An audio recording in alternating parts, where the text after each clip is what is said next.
Hi, my name is Kale and I live in Tennessee with my brother. We both have a great love of auto racing. Since we were kids, we have been very active in outdoor sports, and last month we were invited to participate in a competition that was held at one of the most important racetracks in our city.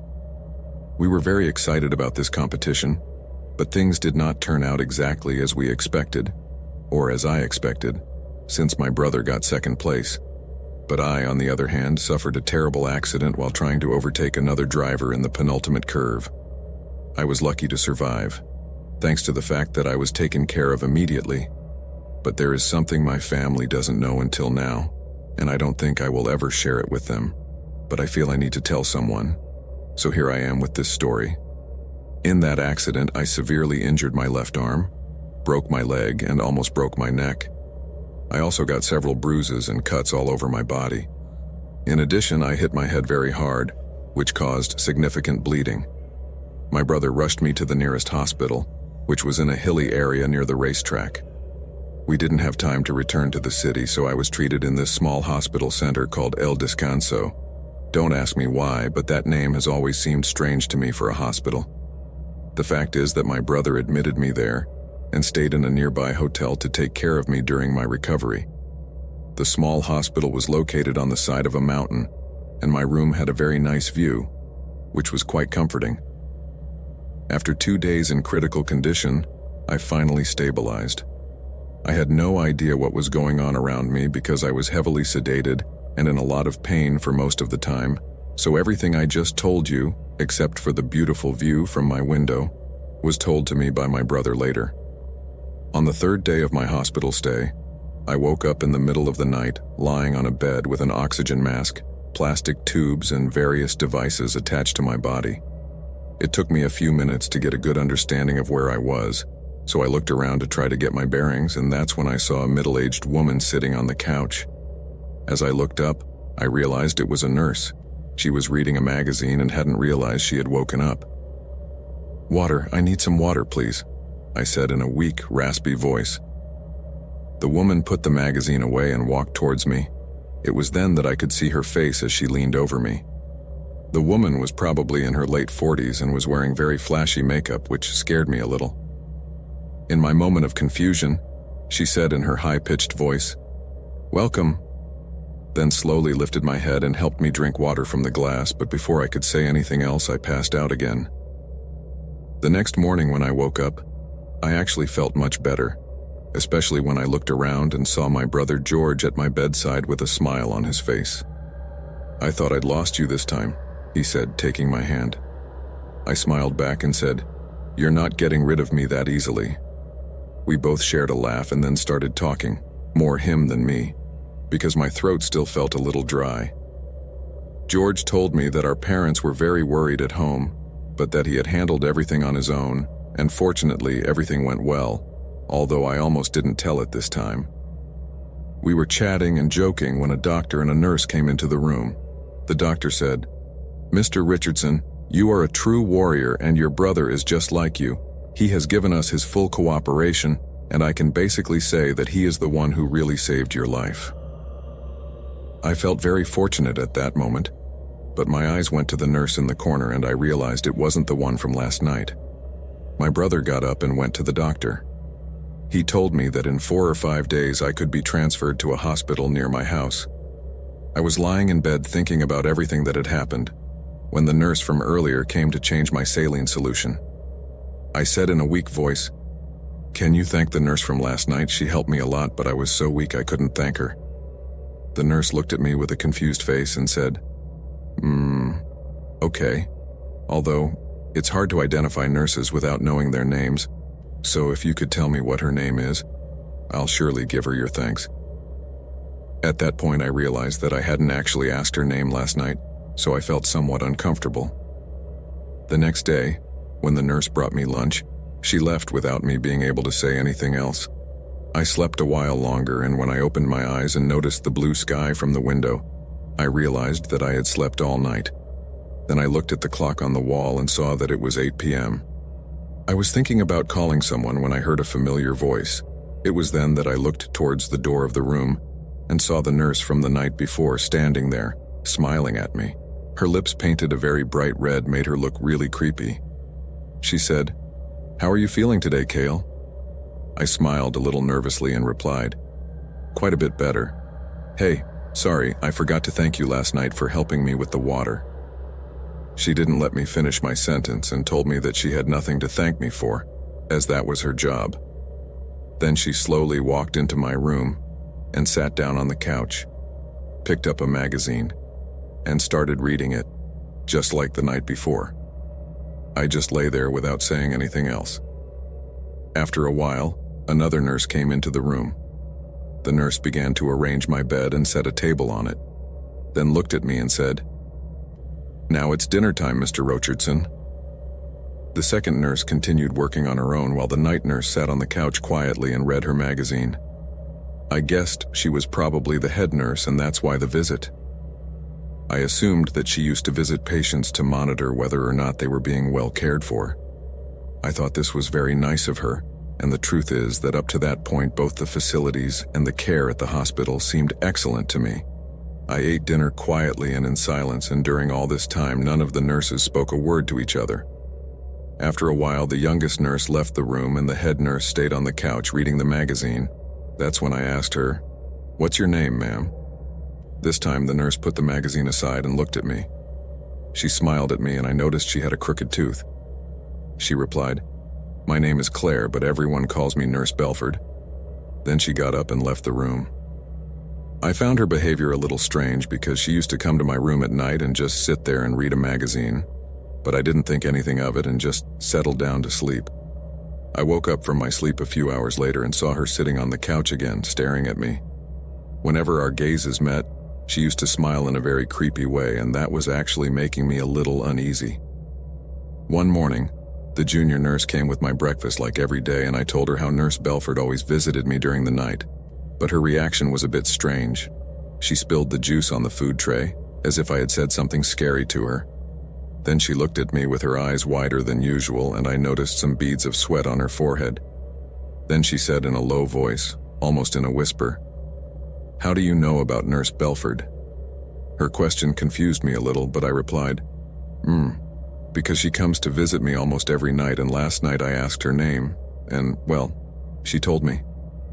The truth is that I find it a little weird that she never comes during the day or is her watch only at night." Instead of answering that question, however, the nurse asked me, "You mean you actually saw her inside your room?" I then replied in an irritated tone, "Of course, what kind of question is that? She was here when you came in with dinner last night. Didn't you see her sitting on the couch?" This time the nurse went from a frightened face to a panicked one, and then she said to me, "Listen to me very carefully. This is your last night in this hospital, so you must do as I tell you, okay? If Nurse Belford comes to visit you tonight and asks you to accompany her somewhere, don't go, but for anything in the world, okay? Promise." Now I was worried. "What's this all about?" I asked her, somewhat confused. She then replied, frightened, "Nurse Belford committed suicide last year in this hospital. Some of us still see her wandering the halls at night. Previously, she would sometimes approach some young patient and ask them to come with her, and we have found 3 dead patients whose deaths were not natural at all. People say that she had an affair with a man younger than her who was a patient in this hospital and that he broke her heart, and since then her tormented spirit tries to take revenge on all the young people who come here." My head was literally throbbing with pain hearing that. I couldn't believe that all this time I had been talking to a dead person. I didn't know what to do. I mean, I couldn't leave this hospital before morning, and I had already put everyone in enough trouble, so I decided to sleep through the night. But the nurse was kind enough to stay until midnight, but she had 2 other patients to attend to, as it was a small hospital, so she finally left. She told me to lie down on my bed and keep my eyes closed. After a few minutes, I fell asleep, but at around 3 in the morning I heard a squeaky voice calling my name. "Kale, open your eyes. I have a surprise for you." Hearing it gave me goosebumps and my heart started beating like a wild horse. I realized it was Nurse Belford, but I didn't open my eyes. A few minutes later I heard footsteps coming out of the room, but I kept my eyes closed and alert for a while longer until I finally opened my eyes. The room was dark, but the moonlight coming in through the window gave a clear view. and after looking in several directions, I ascertained that there was no one in my room. I breathed a sigh of relief and turned to the left side of my bed, thinking it was finally all over. But as soon as my head turned to the left, I saw Nurse Belford placing her head on my bed and looking at me with her evil, angry eyes. Her face now looked swollen, bruised, and misshapen, and there was blood dripping from her lips and mingling with her hideous red lipstick. But undoubtedly the creepiest thing was her eyes, which were bloodshot and almost completely out of their sockets. The sight of her was absolutely frightening and terrifying. Then he said in a horrible voice, "You think you can ignore me like that, Cale?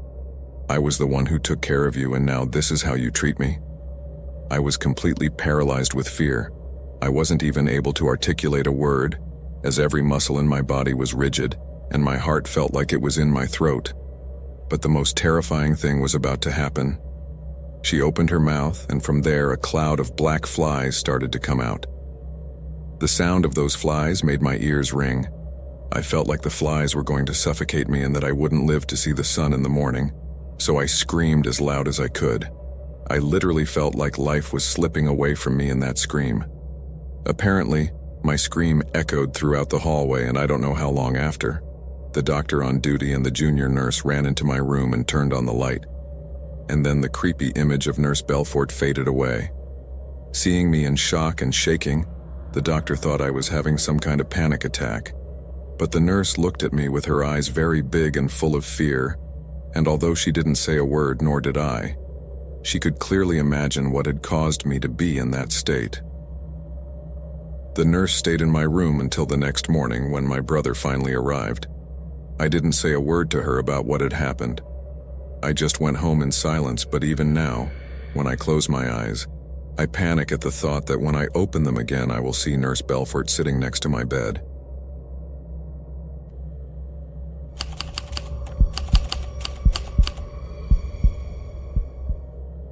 My name is Anna. I have been working at the state hospital as a nurse for more than 15 years, and, to be honest, I think hospitals are probably the only place that bluntly represents the reality of life and death. When a patient recovers, we medical assistants feel joy in seeing them alive and ready to move on with their destiny on this plane, while when a patient dies, we grieve with their family as well. With time and experience, nurses train to deal with the most difficult situations, but when this incident happened, I was a new nurse at our hospital and had only been working there for a couple of months. I was working in an emergency room where we used to encounter anything and everything. A naive teenage girl slit her wrists, obsessed with her first breakup. A man who got involved in underground racing and had a car accident that left him a quadriplegic. A guy who got into street fights and had physical injuries that left him unrecognizable. When I say everything, it's everything. Cases like this were common for us, but this case will never leave my mind. There was a boy named Armando who was admitted for a suicide attempt. When his parents brought him to us, he was covered in blood and horrific injuries. According to the eyewitness account, Armando was sitting in the park with his friends when suddenly he got up and ran towards a speeding royal van. Undoubtedly, the van hit him very hard, and he was left with a very serious head injury and multiple fractures and lacerations to his body. When he was admitted, his parents were sobbing and crying the whole time. Seeing them, it just broke your heart. A unit of 3 doctors and 3 nurses, including myself, did his surgery. But unfortunately, due to massive blood loss and shock, Armando went into a vegetative state, that is, a state of complete unconsciousness with some eye-opening and periods of wakefulness and sleep. The boy was about 14 years old, so everyone at the hospital felt extremely bad about the sad fate of this boy and the pain his parents were going through. After the surgery, I was assigned to watch him. His thin body was lying on the bed all the time. His eyes were always open and still, staring at the ceiling all the time. The only time I felt he was alive was when he closed his eyes to sleep after dinner. I remember his random eye movements used to scare the hell out of me sometimes. One night I was sitting next to him after giving him his dinner and read him a story. This is done in order to stimulate the cognitive side of his brain. His eyes remained closed the whole time, but I soon realized that he had fallen asleep, so I got up and turned off the lamp near his head.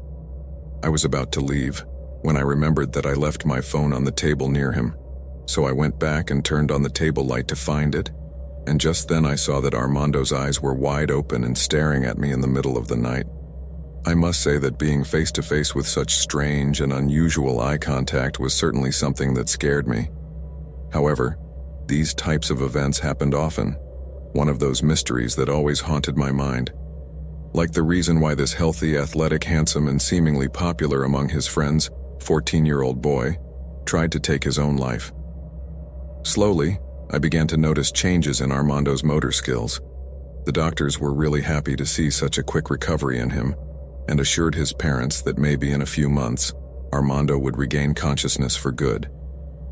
His parents were happy with this news, and his mother came to visit him almost every day.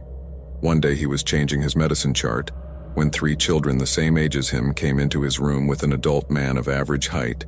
He was wearing glasses and was dressed in a formal manner. From his appearance, I assumed that he was a teacher from his school and that these boys were his friends. The guys talked to Armando and wished him a speedy recovery. Then the teacher took his hand, and as soon as he did, I noticed a slight increase in Armando's pulse rate. Then this man said in a soft and loving voice, "Oh, Armando, we all miss you so much. Get well soon. We are waiting for you." My heart was squeezed to see how his friends and teacher appreciated this boy. Within 10 minutes of his departure, Armando's heartbeat began to increase rapidly, and within 5 seconds his body began to shake like a rabid dog in bed. He was having a seizure. I immediately called the doctors and they rushed the medications and fortunately managed to control the situation. All night I stayed by his side in the room, watching him closely and very attentive to any change in his heart rate.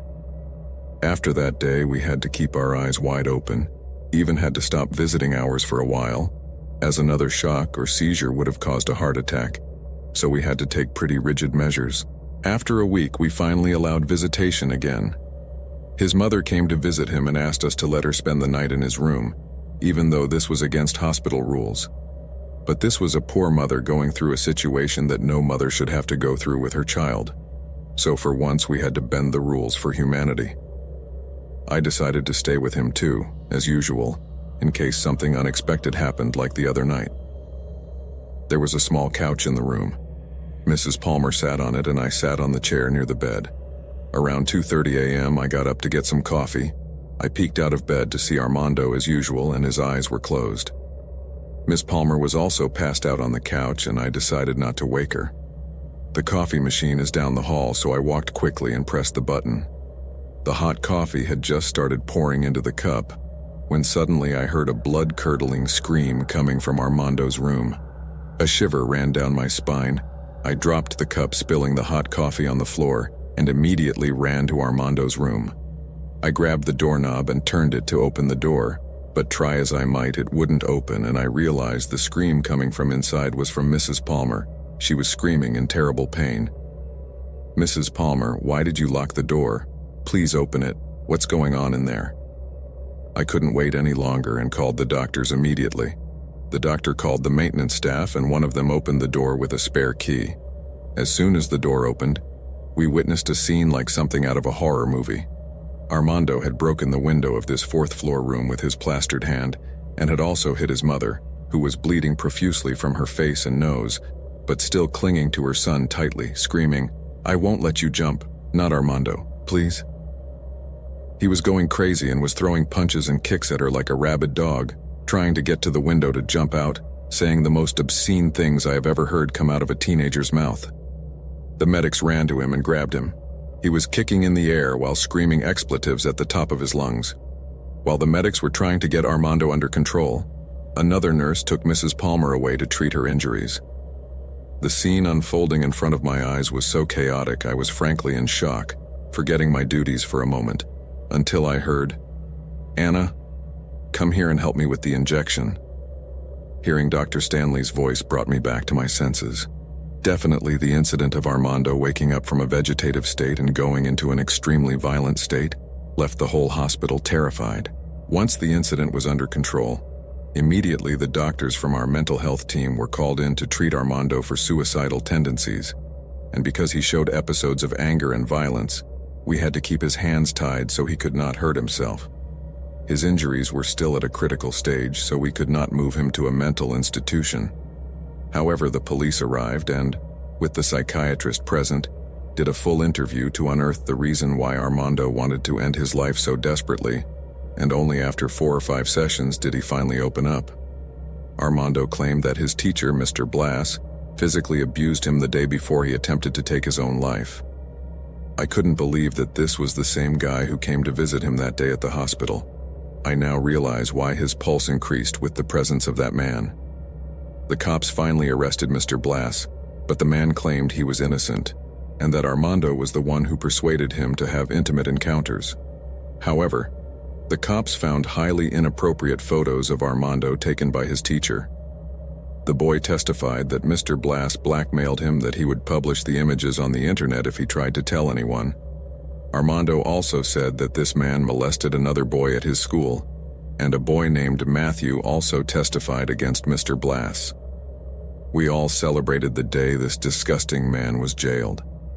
After another week, Armando was released from the unit. That day, his parents were doing paperwork at the counter while he was sitting in the wheelchair, so I went up to him and said, "You've been a brave boy. Don't you ever get hurt for someone else again, okay?" But Armando looked at me with a face of despair, and then I said, "Hey, you're finally going home to your people. You should smile, dear." Now he looked at me with no expression on his face and thanked me for everything. A moment later, his father came and took him to the car. I was about to head to the office when I heard a phone notification and saw that there was a phone on the table nearby, so I picked it up and almost unintentionally read a strange text. "I have already done what you told me. The day I heard you blackmail Mr. Blas into giving you grades and nominating you for the scholarship, I knew it was you I was having an affair with. I was disgusted to fall in love with a guy like you. But we broke up. Now why are you also blackmailing me with my private pictures you took? I want them back now." Before I could ponder what the hell that meant, I heard a sound behind me. "I'm sorry, Nurse Anna. Armando forgot his phone. Can I have it back? Please." Mrs. Palmer stretched out her hands to me, and my heart sank in fear.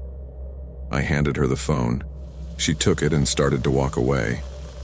I walked towards the exit and noticed Armando sitting in the back seat and typing on his phone, which he had just received from his mother. The car engine started and he looked at me one last time from the window, smiled from ear to ear in a mischievous way, then winked at me and made a love and peace symbol with his fingers in an almost mocking way. That was the last time I saw him, but to this day, I am baffled by everything that happened and I really don't know what to think.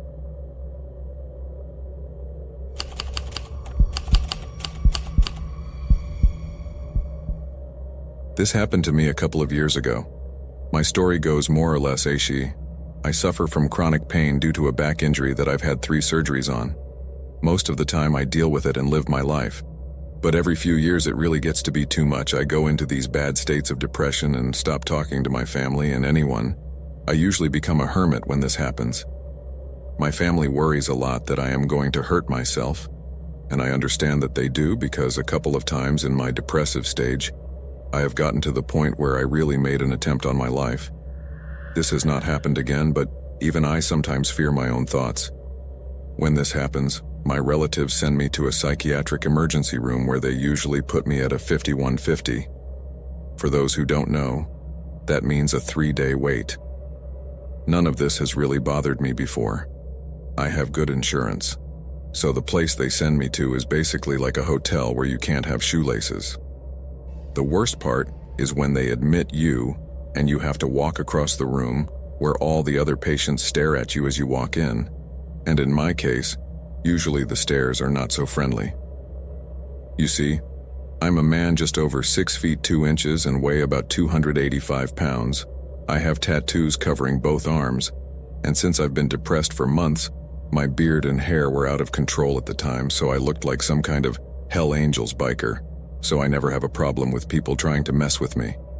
The truth is, my appearance doesn't do me justice because I'm a friendly guy. But unless you know me, you wouldn't believe it. Since I've been through this a couple of times before, I know essentially what's going to happen. They take all my information, make sure I don't have any shoelaces or anything with strings attached, and then show me to my room. The room I was assigned was co-ed, but in reality the roommates can only be of the same sex.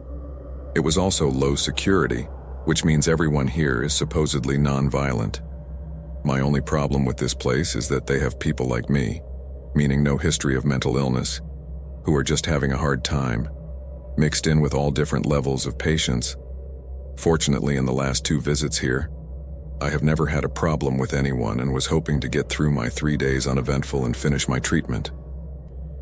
I was sent to my room, and the nurse told me that my roommate's name is Tom.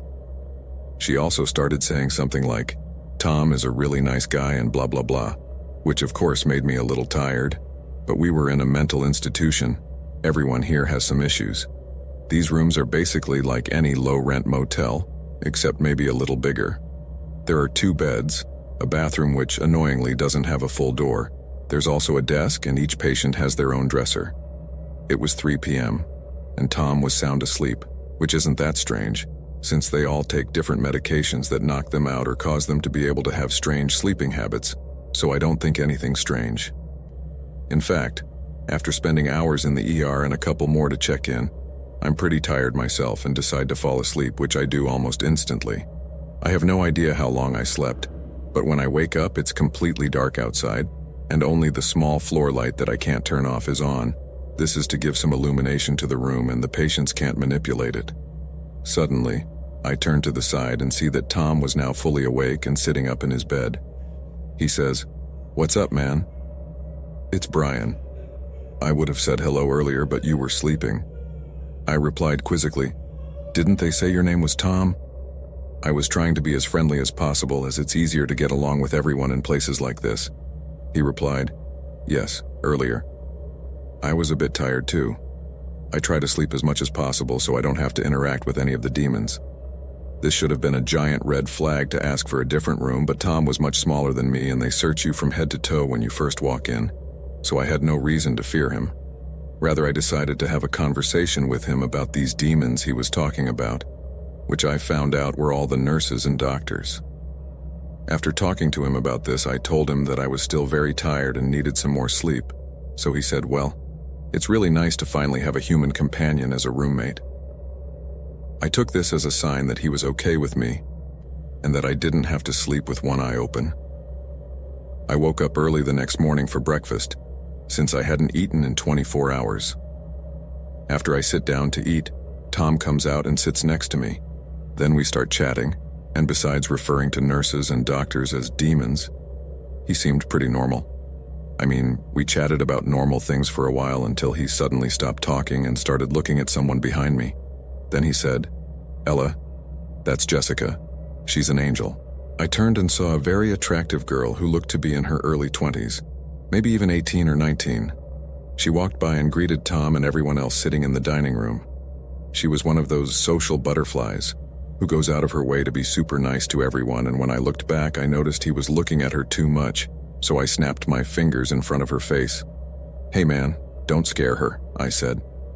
Tom gave a very confused look, as if I had said the most absurd thing in the world to him, and got very quiet after that. Honestly, I didn't think much of it as I had to deal with my own. The rest of the day was the usual in a place like this. You have to go to meetings, talk to your doctor, take your medication, but most of the time you're idle and bored. The TV has like 4 channels. Even if one of them was HBO, it was a bummer, so I spent most of my time reading books in the living room. While I was reading a book, Jessica came up to me, introduced herself, and started asking me all kinds of questions about my tattoos. She seemed like a really nice girl, and just like me, she was basically a normal person who was going through a hard time. In her case, she just had a lot of anxiety, which was giving her panic attacks, mainly since she just started college and really couldn't deal with the pressure very well. We ended up talking for a couple of hours, and I didn't even think about it until afterwards, but Tom was walking past us again and again. A lot of people were hanging around this place to pass the time, so I didn't really think anything of it.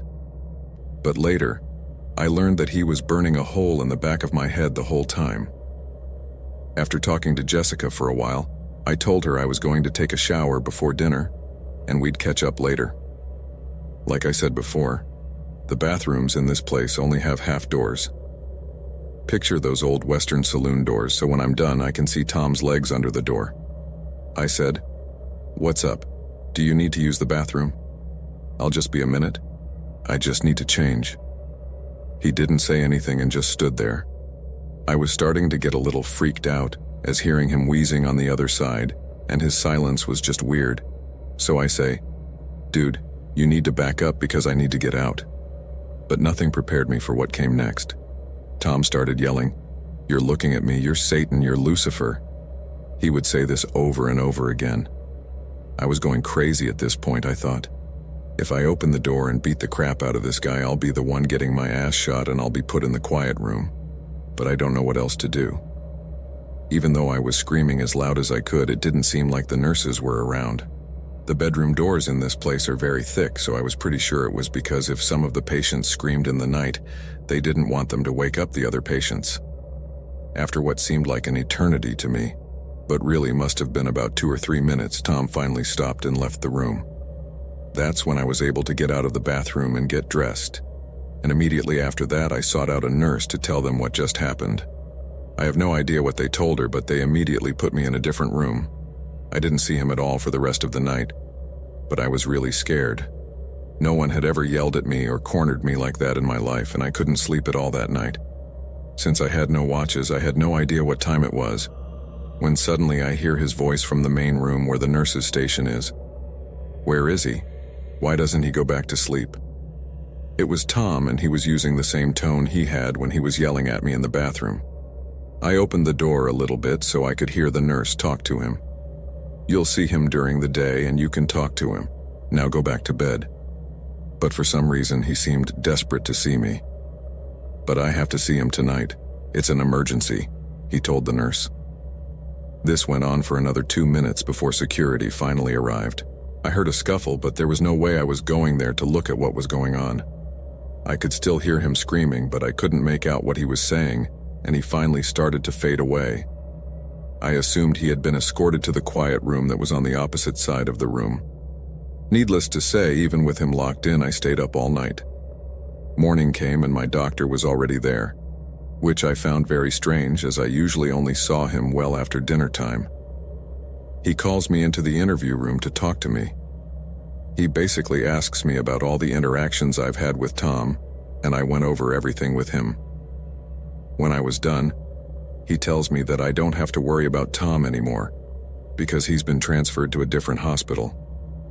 I've lived here all my life, so I actually knew about the hospital they sent him to, and it's pretty rough. It's kind of a place where they lock you in a room most of the day. I felt kind of bad because I knew he thought I was trying to steal his angel or something, and he was just mad at me because of a misunderstanding. But whatever. It was also nice to know that I was no longer going to have to punch some poor guy in the face for scaring the hell out of me. I finished my stay and actually felt much better about everything. My pain was being managed better, and I was ready to stop being such a hermit. Then my grandmother came and picked me up. She hugged me, helped me finish gathering my things, and said, "I think we're ready to go." But the doctor was there again, very early, and he was giving me a look that had me a little worried. Honestly, I thought they were going to make me stay longer. Once again, I was taken to the interview room, and this is where they told me what really happened that night, and they didn't want me to know until I completed my treatment. It turns out that night Tom came out again and again asking the nurse when I would be back. The nurse kept telling him that she would see me in the morning and did not tell him that I had changed rooms. Apparently this went on for hours before he finally started screaming about it. That's when security arrived, moved him to the isolated room and gave him an injection to incapacitate him.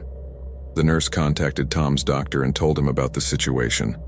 Tom's doctor suggested they move him to the medium security wing upstairs until I left, but when they went to get his belongings, they found a 7-inch piece of metal that he had broken off a table in the TV room.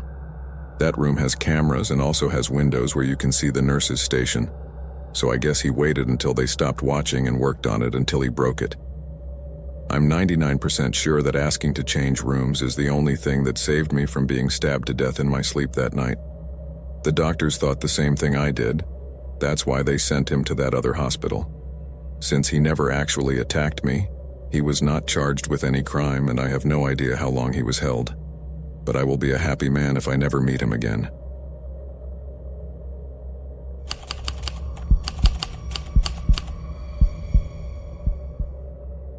I work as a staff member in the morgue of a hospital in my city. 6 years have passed since then, but I still have horrible nightmares about it. I was 22 years old at the time and somewhat new to the field, but I was still very aware of the mental impact caused by this type of work. Residing 12 hours in a morgue is not very entertaining, that's for sure. In the beginning, I was almost always assigned to day shifts, but after working there for a year, my supervisor asked me if I would be willing to fill in for the night shift colleague during his vacation. I accepted the shift to impress my higher authorities and was given a new schedule.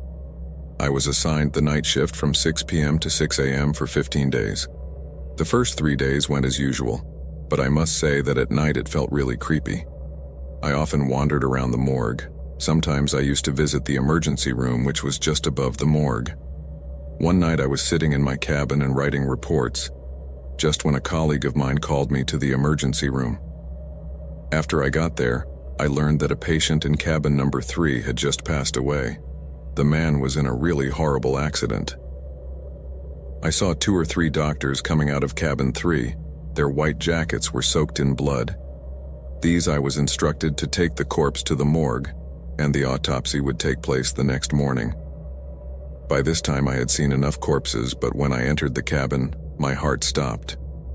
Wide-eyed, heart racing and legs shaking, I saw a completely mutilated corpse lying on the bed. There was blood everywhere, flesh gushing from the cuts on his legs and hands, but that wasn't the scariest part. When I noticed the man's face, a shiver ran through me from head to toe. His head was looking at me with his mouth wide open. The man was staring at me. His eyes were cold and dead, but for a moment I felt the man blink. Just at that moment, my colleague patted me on the back and I jumped with shock. My colleague said, "Come on, Jake. What are you waiting for?" I said nothing and just started with my work.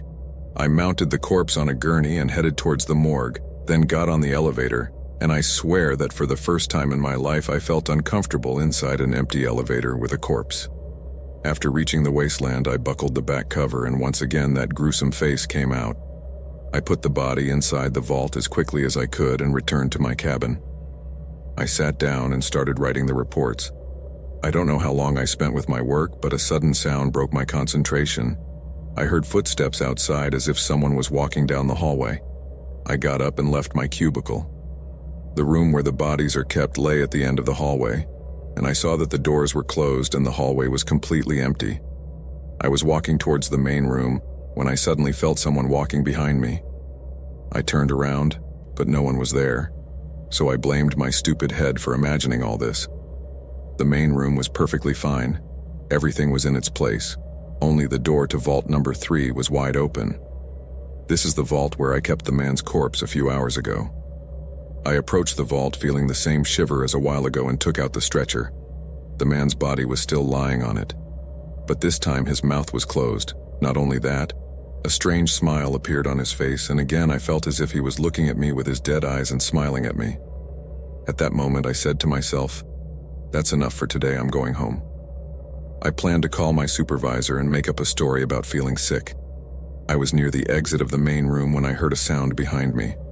I turned around and saw the corpse coming out of that vault like a creature from hell. His whole body was covered in blood. His eyes were even wider now, as if they were going to pop out at any moment, and he was staring at me. I couldn't move. I was completely paralyzed as I continued to witness this horror in front of my eyes. Suddenly, the man came out and stood on the ground. Blood was dripping from his body and the whole floor under his feet was red with blood. I said in a panicked voice, "You're supposed to be dead." But the man laughed in a very low, creepy voice and replied, "You know what the best part of being dead is? You don't feel anything anymore." I couldn't believe I was face to face with a living corpse. I was about to scream when the man ran towards me. I can't explain how he did it, but it was as if he broke through like the wind and stopped right in my face. His dead eyes were right in front of mine, and I swear I don't know how I didn't do me in my pants. I didn't know what to do then. But an idea came to my mind. I asked him, "What do you want? Please let me help you." The man was now staring at me. I was about to ask him who he was, when suddenly the elevator door opened and I turned around. Then I saw my colleague from upstairs coming towards the main room with some doctors. He said, "Jake, you're still here. There's hardly any work here today. You could have left earlier today." I looked back at the vault and it looked like nothing had happened. There was no sign of blood or that man.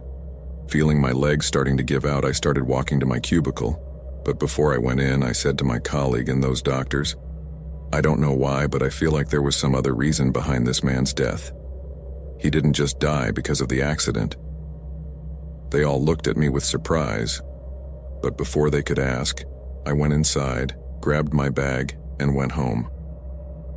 The next morning, I got a phone call from a colleague. He said, "Oh my God, Jake, how did you do it? I know it would have been on the autopsy report anyway, but how come you were so sure?" I didn't understand what he meant at first, so I asked, "What are you talking about?" My colleague replied, "Man, the body recovered from last night's traffic accident. Traces of poison were found in his stomach. Doctors say he was poisoned before he got in the car, and now it's a criminal case. Cops are all over the hospital." I started sweating like I was melting. That meant it all really happened. It took me time to deal with the fact that not only had I experienced a supernatural occurrence, but I had also talked to the spirit of a dead man. From that day on, I never saw the ghost again, neither that one, nor any other. I guess the fact that justice was done made it finally rest in peace. That's what people say happens in these cases. The truth is that this incident will remain forever in my memory as the most terrifying thing I have ever lived.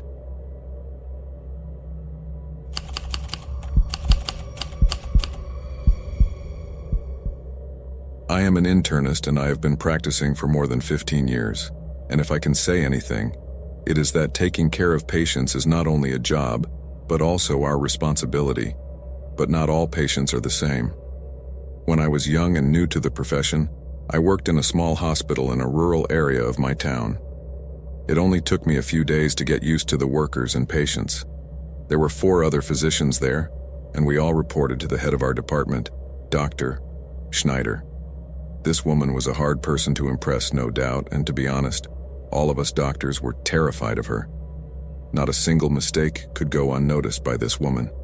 Like any rookie, I wanted to prove myself, so I put a lot of effort into my work. I started taking a lot of night shifts. Since I lived alone and away from my family, I didn't mind staying at the hospital most nights. All the patients called me Dr.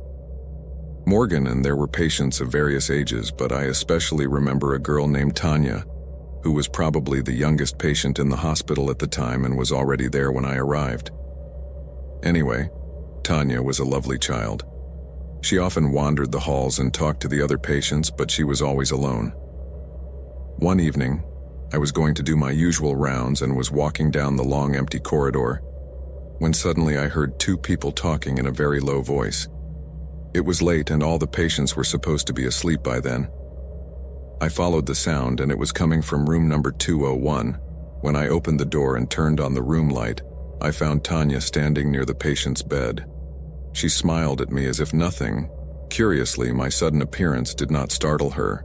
All she said was, "Hello, Dr. Morgan." I greeted her back and said, "Tanya, it's past your bedtime. What are you doing here?" "Nothing, I just came to say goodbye to George," she replied. George was the 201st patient. He had recently had a major operation and was a bit delicate. Although Tanya seemed calm to me, I noticed on George's face that he was somewhat frightened and extremely pale. I thought Tanya's arrival might have surprised him, so I said in a soft voice, "Honey, you can't wander around at night like that. Come on, let's get you back to your bed." Then I looked at George and said, "I'll send Nurse Martha in for a quick checkup. She'll give you a pill to help you sleep. You need to rest." I then escorted Tanya to her room, to which she went without a word. This little encounter didn't bother me at all, until the next morning when I went home around 4 o'clock after finishing my night shift. It was my day off, so I slept all day and the next day I went back to work. That night, as I was walking by room 201 to see George, I saw another patient sleeping in his bed. I looked at a nurse walking down the hall and said, "Excuse me, where is George? He was in this room." "Oh, you mean the patient who was in 201? She said. "Certainly," I replied. "Oh, he died yesterday, doctor. As you must know, he was already suffering from cardiovascular disease, and while he seemed to be recovering well, surprisingly, he had a heart attack yesterday. Dr. Owen signed his death certificate. You can ask him. He will be able to give you all the details." The nurse walked away, and I stood in the hallway, puzzled and somewhat surprised. Suddenly, something strange caught my attention. I remembered when I asked Tanya what she was doing in George's room, and she said she came to say goodbye to him, and just said, "Goodbye." But why goodbye? She was supposed to say good night, wasn't she? I went to Tanya's room. She was sitting on her bed and coloring some drawings. Without wasting a second, I asked her, "Tanya, why did you go to George's room to say goodbye? Shouldn't you wish him good night?"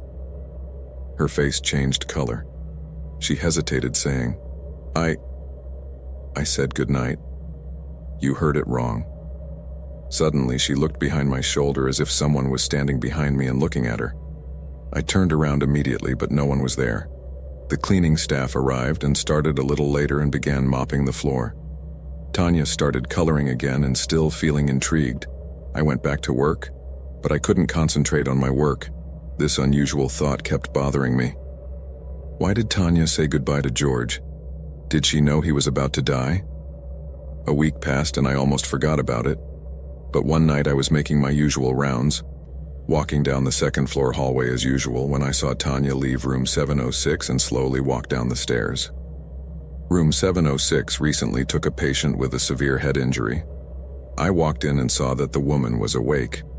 "Who is it now?" she asked, then looked at me and said, "Oh, it's you, doctor."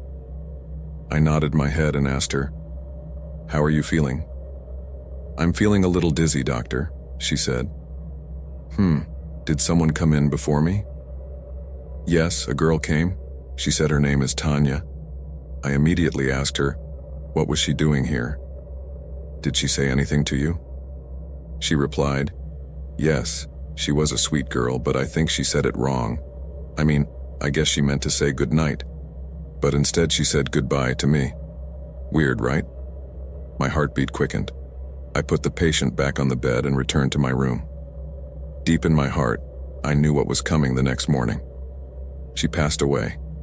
I had this strong feeling that Tanya had an uncanny ability to know when a patient's time had come, but I couldn't tell anyone about it because no one would believe me. There was nothing I could do because she wasn't harming anyone. Just a little girl saying goodbye to patients whose deaths were near.